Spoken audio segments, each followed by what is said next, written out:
One. There it is. Welcome everyone as we tune in to week 4 to Brokering with CK. We have a real special guest here, someone actually kind of knew growing up. And next thing I know, this guy's the next hottest thing in the crypto space. So I'm super excited to have him on. Long story short, co-founder of Contango digital asset, CryptoWeekly, and a lot of other projects coming on its way. So Mike, I don't want to introduce yourself or speak too much on your behalf, so I'll let you kind of introduce yourself, and we'll get the ball rolling here.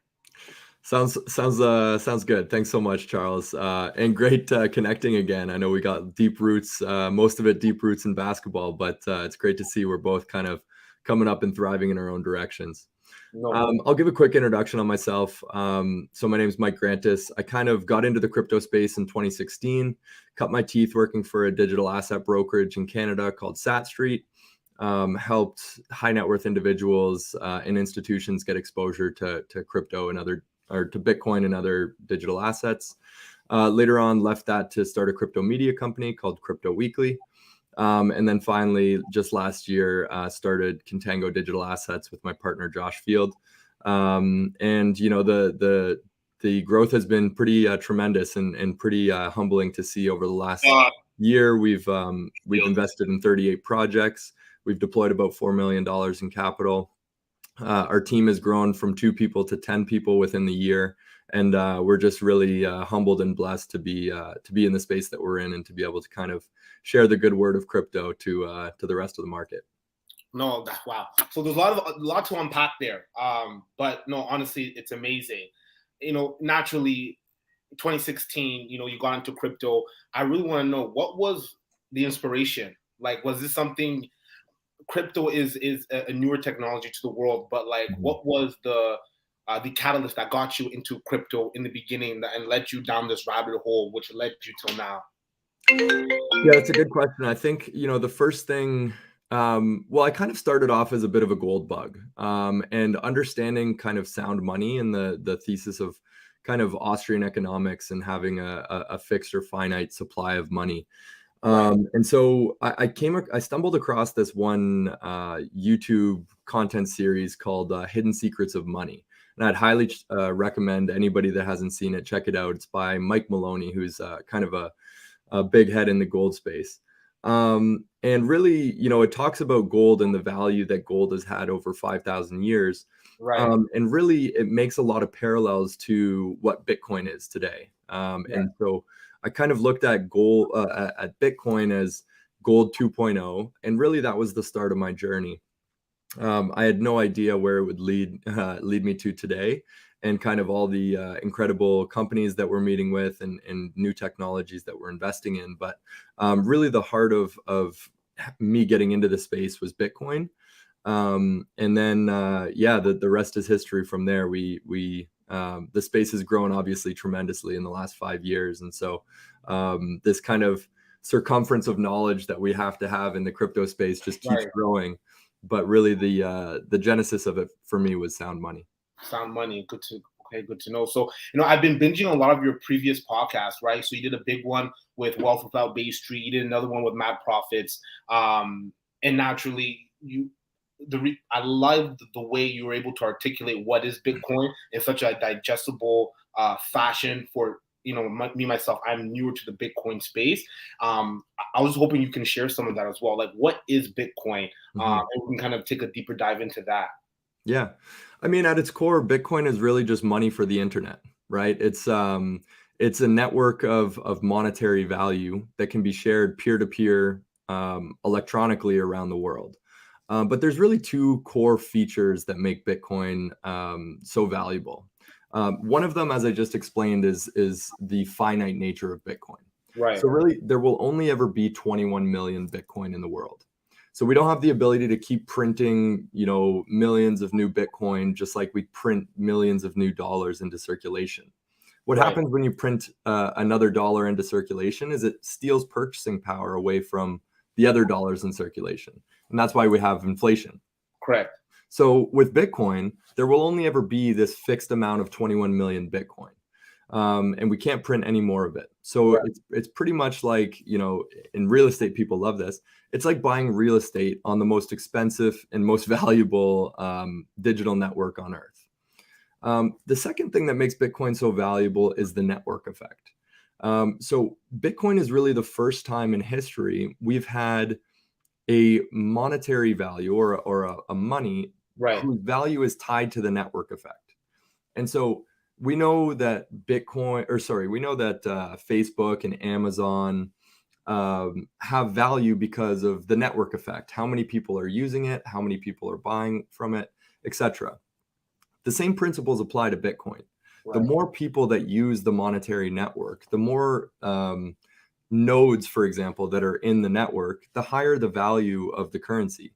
And so with this new technology that's growing faster than the internet, Mm-hmm. and this new asset that's growing faster than any asset in history over the past decade, it's logical to believe that the more people that will use this network over the coming 5-10 years, the higher the value of this network will grow. Right. And so it's a really interesting concept. And I think the best is yet to come for Bitcoin. There's a long way up from here in terms of price and adoption. Right. No, and so you make a lot of valid points. Naturally, from my point of view, I'm always a contrarian. So I always think things are always too good to be true, in the beginning at least, right? Mm-hmm. Like you said, there is the network effect in terms of how many people actually adopt the new technology like Bitcoin. So I'm thinking, right, as this becomes adopted more, the great thing about Bitcoin and how you've articulated it is that essentially no government, no large conglomerate can have essentially a monopoly. It's really for the people, right? Mm-hmm. My question is, do you ever see a time where an opposition comes into that, right? Is there any time, is there possible someone to oppose? Because naturally, people, the top 1%ers or whatever the cliche is, they want to maintain the status quo and maintain the power that they have over, printing money, etc., because that bodes well in their favor. Do Mm-hmm. you ever see anything possible to come in opposition to what's happening? Because this is really a huge shift, right? Mm-hmm. In humanity. I think that's a great question. It brings up this quote, power is never given away freely. It can only be taken, right? And it Right. can only be taken with a fight. So those that are in power are not going to want to lose power. They're going to want to hold on to it as long as they can. Of course. The best way to take that power is to rise from beneath and kind of in a grassroots way and steal it, for example. So the great thing about Bitcoin is it can't be shut down by any one entity or any one country. It's a decentralized network. So what that means is there's no single point of failure. You can't go into a one server room and turn off all of Bitcoin. The nice thing about Bitcoin is it's run on a network of computers, millions of computers around the world. And if you turn one of those computers off, that's fine. There's still millions of other computers that are running the network. Right. And so in order to kill Bitcoin, you would need to simultaneously shut down every single independent computer that is running the network around the world. And there's, I believe, more than 4 million computers now that are running the Bitcoin network. There's also satellites in space that are running the Bitcoin network. So I don't think that's very feasible. Right. Now, the other way to co-opt the network is to own over 51% of the mining power. So of the computers that are mining Bitcoin. The Bitcoin. And then you could attack the network. Right. Now, Bitcoin today is $1 trillion asset, or maybe just under $1 trillion asset. Right. So you would need $500 billion of buying power in order to purchase, or essentially, you would need enough money to kind of buy up half the network of Bitcoin and also the mining rigs that are mining it. And so it's not feasible economically either. And then the other thing that comes into play is game theory. So if you did hypothetically have those resources to co-opt the network, why would you want to? Because the network would go to zero. Then people would lose faith in it, and you'd lose all the money that you invested in that technology. Might as well. Okay, I see. So it's people have likened it to this cockroach of finance, right? It's this thing that no matter how hard you try and kill it, you can't kill it. And the other thing is because of its global nature, if one country bans Bitcoin or bans cryptocurrencies, it just opens the door for other countries to leapfrog them in terms of their technological development. Right. So really, you're putting your country at a disadvantage by outlawing or over regulating the technology, because it just opens the door for your competitors on a global stage.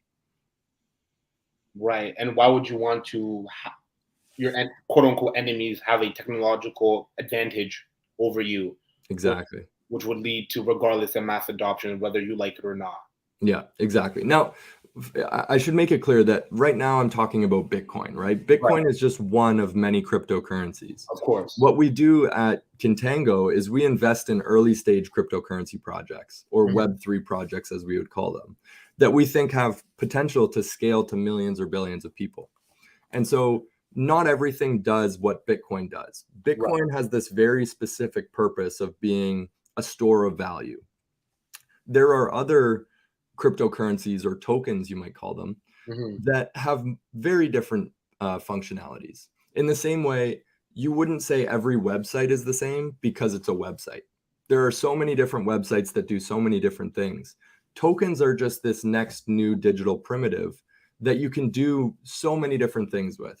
And then you look at non-fungible tokens, or NFTs, that also have a brand new set of utility. Right. So this whole crypto space is evolving so fast, and there's so many new projects that are bringing some really incredible innovation to the world. It would almost be a misjustice if we only talked about Bitcoin and we didn't talk about the amazing innovation that's happening elsewhere in the space. Right. Now, what goes hand in hand again is what I'm still trying to wrap my head around is the blockchain, right? Essentially a white space where it allows for user-to-user interaction without an intermediary like a bank or a financial institution. Can you talk a little bit more about that? Yeah, I mean, at its core, a blockchain is just a ledger. It keeps track of accounts, that money that leaves an account and goes to another account, and so it would make an entry to say this account gets reduced, this account goes up. Right. Let's think about a bank. What is a bank at its truest kind of first principles form? A bank is just a centralized ledger. Right. We trust a bank to make sure that when I send money to you, it leaves my account and it enters your account, right? That's the trust that we put in the bank. We also trust that I need to have the money in my account in order to send to your account. Correct. So banks are just these centralized ledgers that are pretty much, walled gardens, and we pay the banks to store our money in with them. Now, what happened if, instead of having to trust a bank with our ledger, everybody around the world that wanted a copy of that ledger could have a copy of that ledger? It would be replicated over millions or billions of computers. That's essentially a blockchain. And so by replicating that ledger millions of times, I don't have to trust a bank, or I don't have to trust you with a ledger to know that an account or a transaction happened. I can just look at my own ledger, and that ledger is replicated around the world. Right. So it's this decentralized peer-to-peer way of accounting that is net new to the world, and it allows us to transfer not just information online, but value online. And it's the first time we've ever been able to, at the base layer of the this new internet, to be able to transfer value. It's a value transfer protocol, as opposed to Web 2, which is really just an information transfer protocol.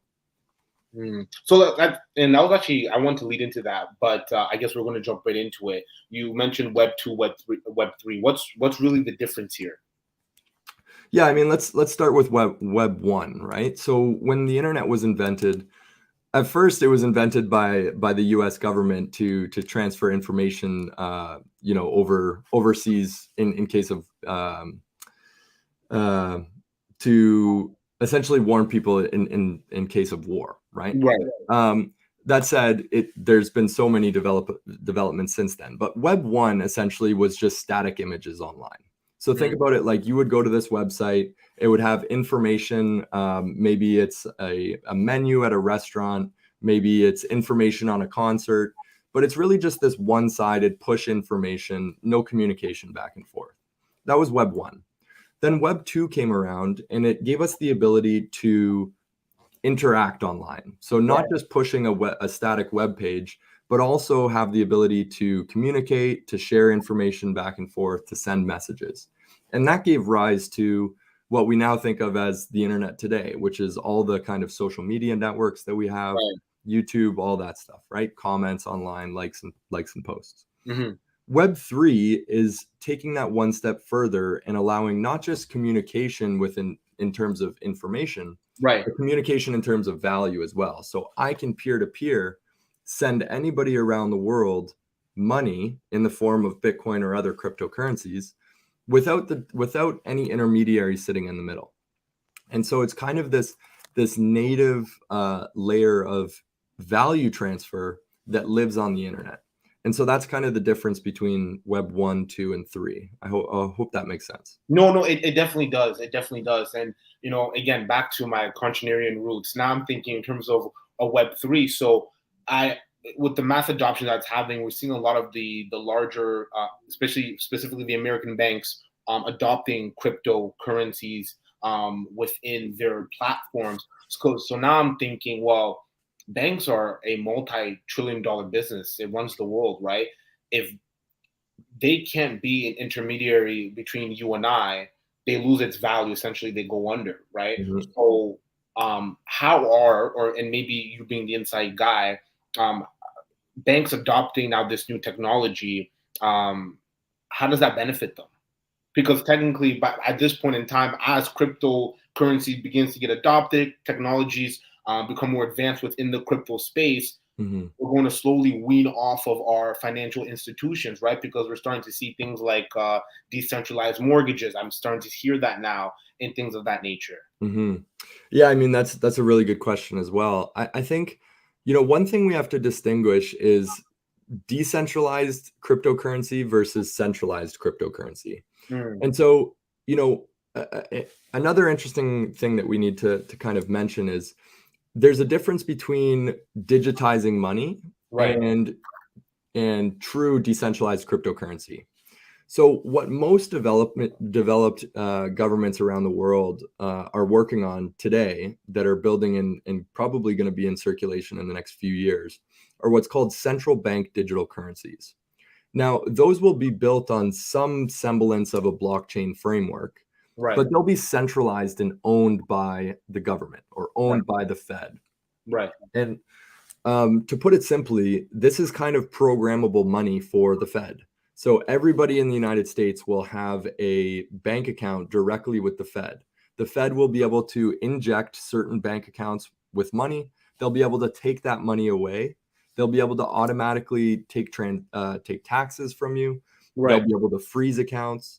They'll be able to make programmable money that can only be spent in certain ways. So you might get, a bursary of $100, a month for groceries, and it can only be spent at grocery stores.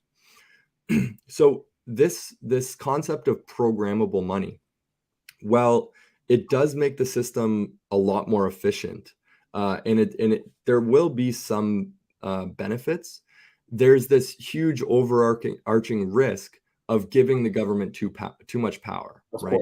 And anytime a government can take power, they will, and they're very reluctant to give it back. Just look at the Patriot Act. Just look at COVID passports. Just look at kind of the state of the nation in the world today. Very, very reluctant to give it back. So here's the difference.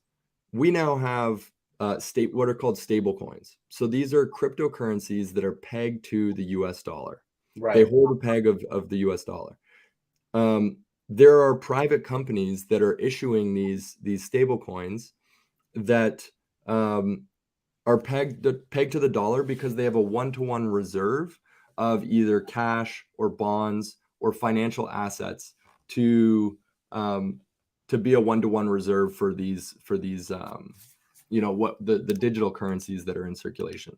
Now, I'm a lot more excited for stable coins than I am for central bank digital currencies, because stable coins allow free transaction around the world in a stable currency. Also, it'll allow anybody in the world to have a US dollar bank account. Right. So if you're in a place like Venezuela, or if you're in a place with hyperinflation, you can opt out of your local currency and hold your value in a stable coin that's pegged to the US dollar, the Canadian dollar, or other currencies. And so back to your question about banks adopting this technology, it's still to be seen what type of technology will be implemented. This is going to be largely a political question and not necessarily a development question. Right. But I would love to see a world in which stable coins are adopted widely, and not just by banks, but also by private companies. And I think that would be, a world that I'd want to live in. No, most definitely. And right now, you would still say, again, quote me if I'm wrong, I believe you said this on the Mad Profits podcast, that you think we're still only around 5% or just under 5% adoption rate in regards to the cryptocurrency. Yeah, global adoption. Now, I don't have the exact numbers in front of me, but I think there's about 200 million Ethereum addresses on Earth. Now, if I'm wrong, somebody correct me in the in the comments, but I think we're around there, right? And so, judging on those numbers, I think we would be under 5% global adoption. But regardless, if it's 5%, if it's 10%, look at mobile phones, look at the internet. Right. These technologies are, tectonic shifts in the way that we look at technology, in the way that we interact as humans. Right. So, likely this will grow to 80-90% adoption of the population. What percentage of the global population has access to the internet? I think it's over 80%, and I know it's growing day by day. Yeah. So eventually, this Web3 will be adopted by the rest of the world. It's almost an inevitability. Right. So if you're at, regardless, 5%, 10% global adoption, you got to think there's some upside from here, right? For sure. Especially as I talked about, this currency having the value of the network effect. So the more people that use it, the higher the value. The higher the value. So do you see then some of the developing nations who, let's say, who are just getting access to internet or may not even have access to internet, kind of leapfrog and just kind of go right to maybe from Web 1 to Web 3 or nothing, quote unquote, nothing to Web 3, if I'm understanding that correctly? Absolutely. We look at a lot of countries in Africa that have leapfrogged fossil fuel and gone straight to solar. Yeah. You look at places in India that have leapfrogged copper wire and gone straight to wireless. Right. This happens in developing nations because the developed world builds these technologies faster than they can be adopted by the rest of the world, right? Right. And so if you don't have that legacy infrastructure, it's a hell of a lot easier to just move, instead of building all the piping and putting up all the wires. It's a lot easier to just get a wireless router and go wireless, especially as the cost of the technology drops exponentially. Yeah. So I 100% see this happening, and we're already seeing global adoption on a national scale. So El Salvador, for example, last year made Bitcoin legal tender. Yeah. So now, So now people have the ability to buy, hold, transact, spend Bitcoin instead of their local currency, or even instead of US dollars. Wow. Right? So it's almost like a domino effect. Nobody really wants to be the first, but then after one country adopts it, there's definitely a first mover advantage, right?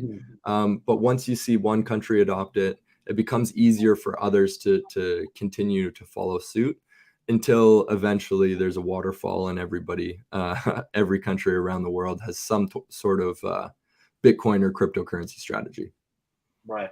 And doing what, again, just kind of thinking along, as these, specifically the developing countries, as they are able to adopt and apply, this technology, I find that it will allow them to not depend on maybe Western or European countries to come in and build those infrastructure like they've had in the past. And really, we saw an unequal exchange of value between country to country, right? Which kind of kept those countries in the economic status that they were, where now they don't have to outsource anything outside. It can be kept within to now hopefully catch up with the rest of the world, right? 100%.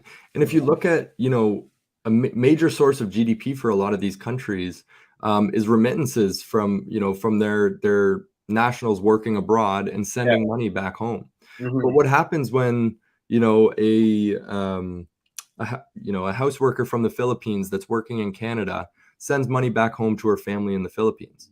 Well, she has to go to a Western Union, which takes a cut. Right. Then that Western Union has to send that money to a clearinghouse, which takes a cut. Then it has to go through foreign currency conversion, and then you get a dinged fee. And then it has to go to the foreign bank, which takes a cut.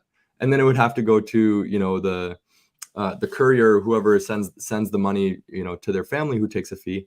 And so all the way along the line, there's people taking these fees, right? Right. And sometimes, up to 30-40% of remittances can be lost in fees.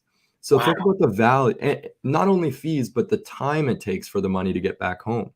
Sometimes 2-3 weeks. Yeah. Whereas if I send Bitcoin on the Bitcoin network, I can send that to anybody around the world that has a Bitcoin address.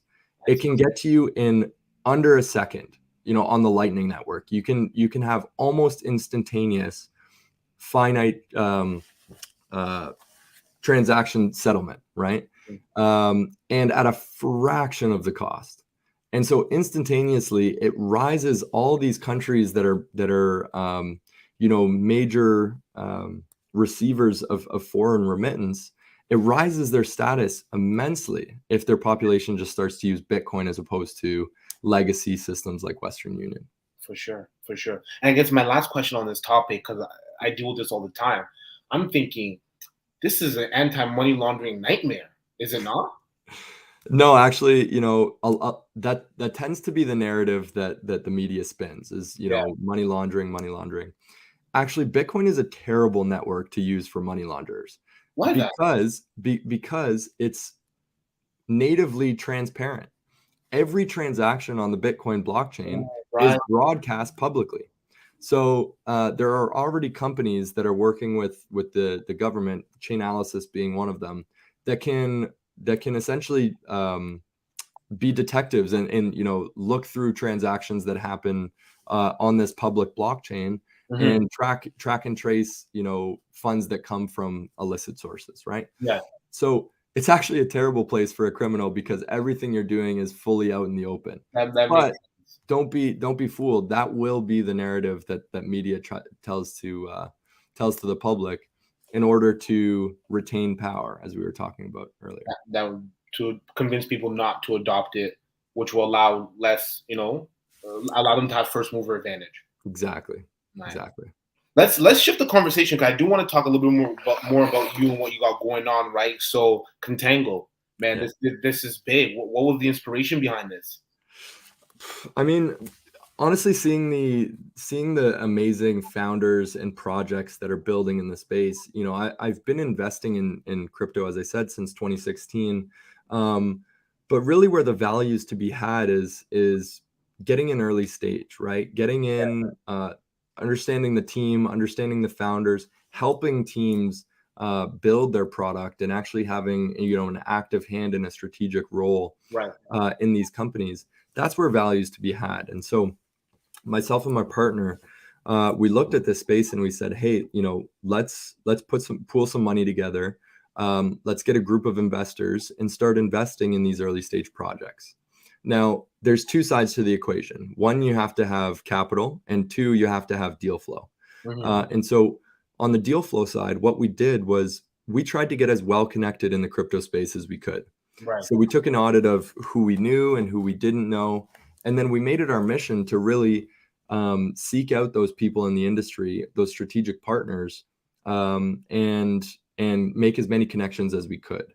And by doing that, we've now built up this big, robust arsenal of strategic partners that we can outsource kind of our portfolio companies to whenever they need a specific thing, be it new development talent, be it PR agencies, marketing agencies, ghostwriters, liquidity providers, exchanges, launch pads.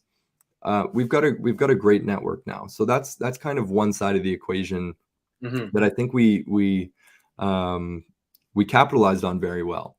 Now, the second side of the equation is capital. And so, usually this is done by just raising bulk funds and using that to deploy into these deals.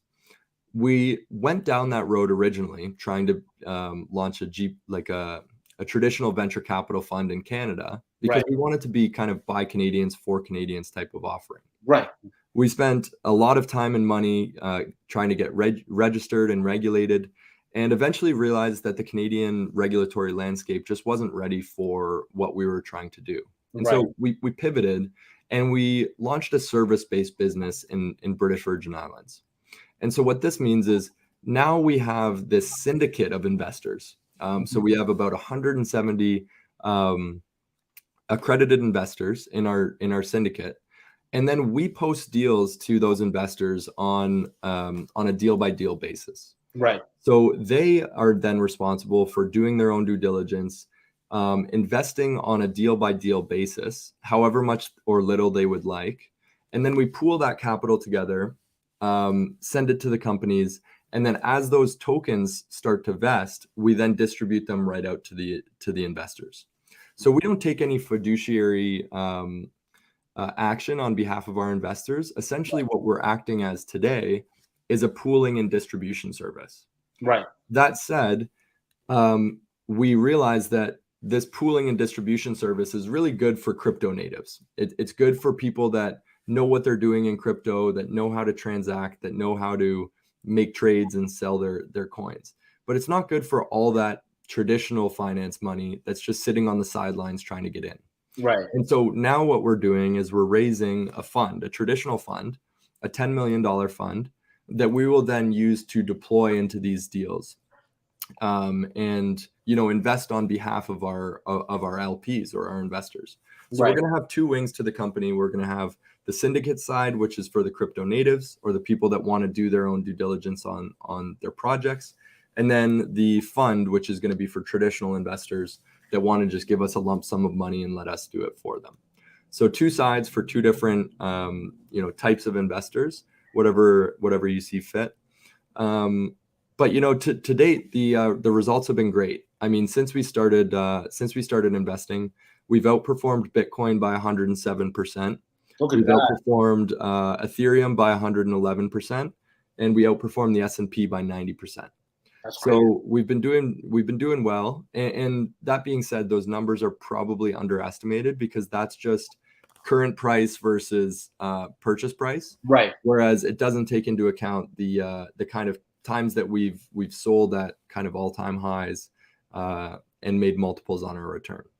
So the grass is looking green, the future is looking bright, and we're just excited for what comes next for Contango. No, for sure. Now, in terms of Contango, you spoke about the two sides. Which one are you finding that more people are like? What's more popular, right? Mm-hmm. Is it those that are more savvy investors, and you presenting them with the early startups, the early coins, and they're investing willingly, Mm-hmm. or is it the fundraising, you're investing the money for them?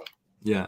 Well, the syndicate side is much older, right? We've been doing that for almost a year now. Okay. And so that side obviously is bigger than the fund. We've actually just started fundraising for the fund. And so we're just kind of starting to talk to potential LPs now. We've got a few commitments, but we're really just kind of opening up those doors to institutional investors, showing them our track record, showing them the companies we've invested in, and starting to raise that first fund.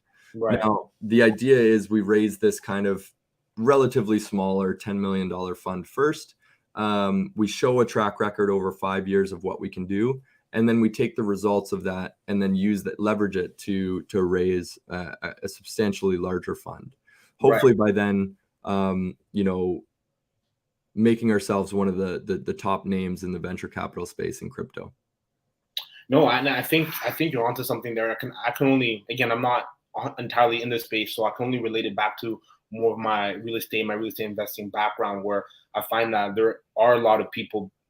This world is crazy. Like, there's so many people out there who make a lot of money, who earn top dollar, but due to, let's say, their high income status, they're not able to actually go out and invest their own money. They're willing to come to individuals like you know, at Contango, who can show them a clean track record, right, of investing in solid returns, right, where they're just willing to dump all their money or what they're willing to invest, right? And I Exactly. think that's massive, especially on something like crypto, and where you can kind of adopt on a global scale, is unbelievable. Unbelievable. Absolutely. You know, and that's one of the great things about crypto is really the total addressable market is global, right? There's so much there's so many industries around the world that are going to be Right. disrupted by this technology. Really, for us, it's picking the winners. You know, we know the space is growing remarkably fast. We know the returns of even just the Bitcoins and Ethereums are far outpacing any other asset class on earth. Yeah. But really where, you know, where the higher leverage, higher beta kind of transactions are lying is in these early stage companies that we find that we know are going to make a difference for millions of people. Putting our money where our mouth is, and really just riding those companies until they reach what we think is their fullest form. And so we think there's a lot of upside potential to go, especially right now, being as low of a market as it is. Bitcoin, I think, is sitting around $40,000. Yeah. You know, considering who knows what the price might be by 2030. There's a long way to go, and there's a lot of upside potential because this is one of the only markets in the world that's truly growing at an exponential pace. So really excited to be a part of it and just trying to learn as much as I can every day and make as much of a difference as we can. Yeah, no, for sure. So you mentioned something. You said like you think there are some key markets that are going to be disrupted with the growth and the adoption of Bitcoin. Name me some. Like, what do you think are some really big markets that you think are going to have to make changes or just completely get obliterated because of the adoption of Bitcoin?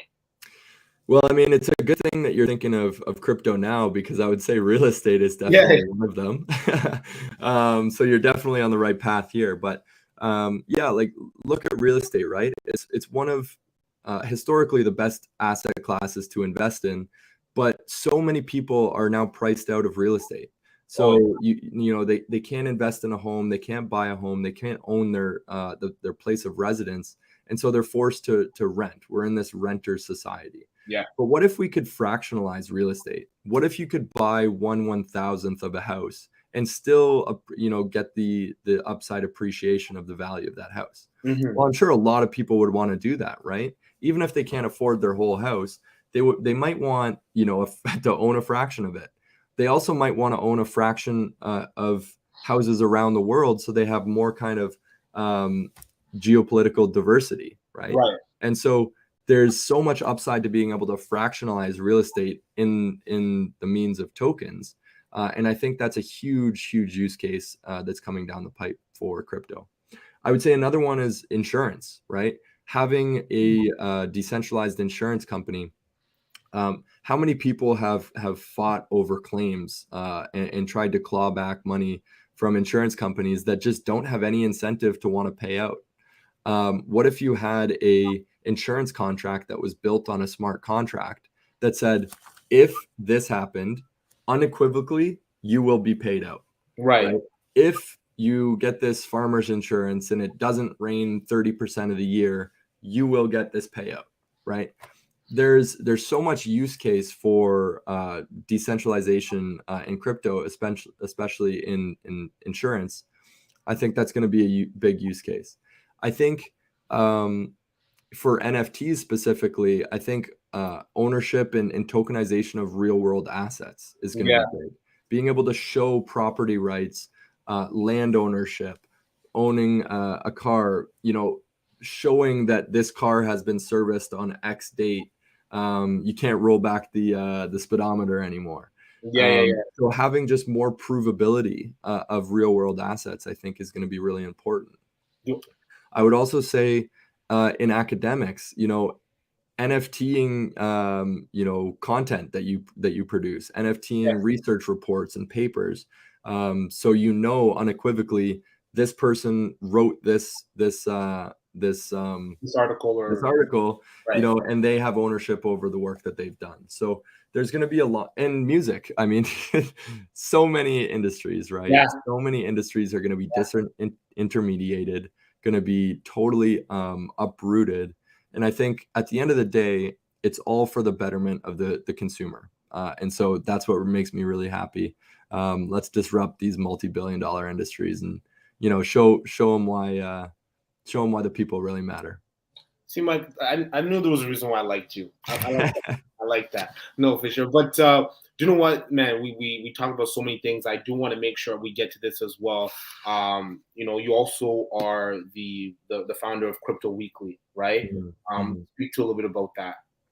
Yeah, so CryptoWeekly is a multimedia platform. Essentially, we have the goal of just educating the layman, the everyday person, on what's happening in the crypto space. So we have a newsletter that goes out every Monday morning. We have a website, a podcast, a blog.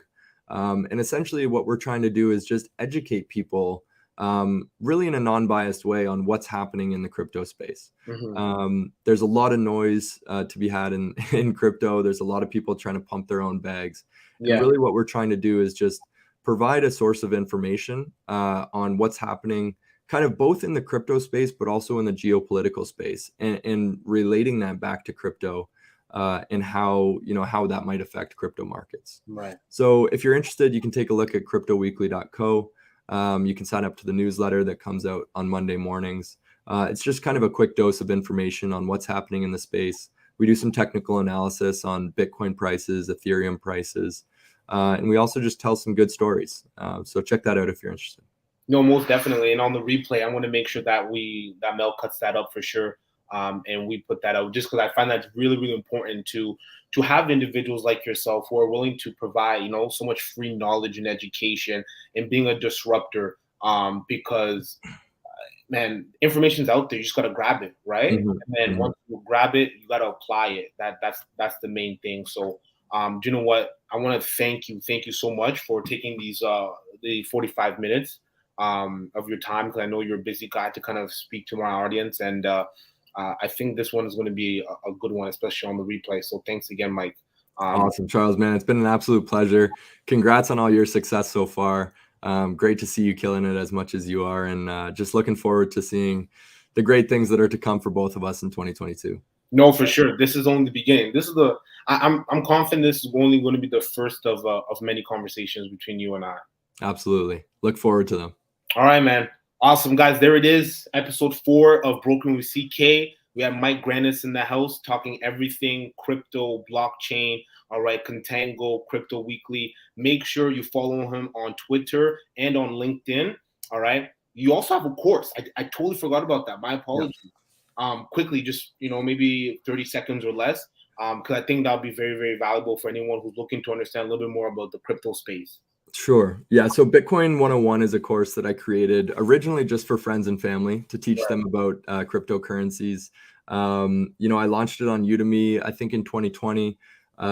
Very humbled to say that 13,000 people around the world have now taken this course. 57 countries, translated into 18 different languages. There it is. So very humbled by that. But check it out if you're interested. Just a very entry-level course on what Bitcoin is, what cryptocurrency is, and why it's just such a revolutionary technology. So check that out if you're interested. You can find it at Bitcoin 101 on Udemy. There it is, guys. Awesome. Thanks, Mike. I appreciate it again. All right, Charles. Appreciate it. Likewise.